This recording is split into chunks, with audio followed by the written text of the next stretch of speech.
যাওয়া যাচ্ছে না আর। এক পলক বাংলাদেশ দেখতে সীমান্তের পর্যটন কেন্দ্রে বাড়ছে ভিড়। বাংলাদেশের আওয়ামী লীগ সরকার শেখ হাসিনার দেশ ছাড়ার পর সে দেশের দায়িত্বভার এখন ইউনূস সরকারের হাতে। ইউনূস সরকারের হাতে দেশের দায়িত্ব আসতেই ভারতের সঙ্গে সে দেশের সম্পর্ক প্রতিনিয়ত তিক্ততা বাড়ছে, যার প্রভাব পড়েছে দুই দেশের আমদানি রফতানি থেকে শুরু করে যাতায়াতেও।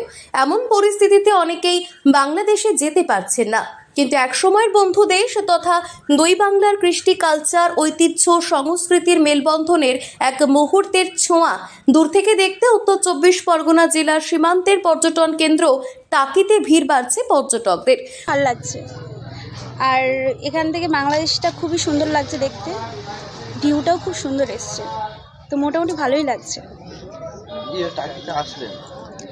সুভাষগ্রাম থেকে এসছি। হ্যাঁ, প্রথমেই এসছি। কেমন এনজয় করছেন?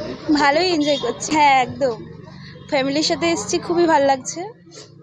টাকি রাজবাড়ি, পুকুর বাড়ি? হ্যাঁ, যাব, এখনো যাইনি।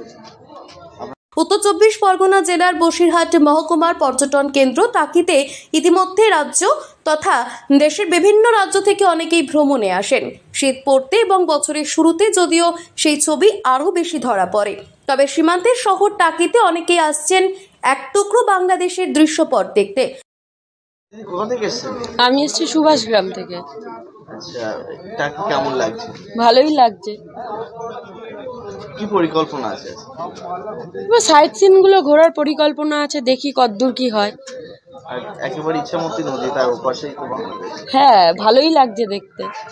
কাছাকাছি থেকে, মানে সামনাসামনি থেকে তো কোনোদিন দেখা হয়নি বাংলাদেশ, দেখছি যতটুকু দেখা যায় আর কি।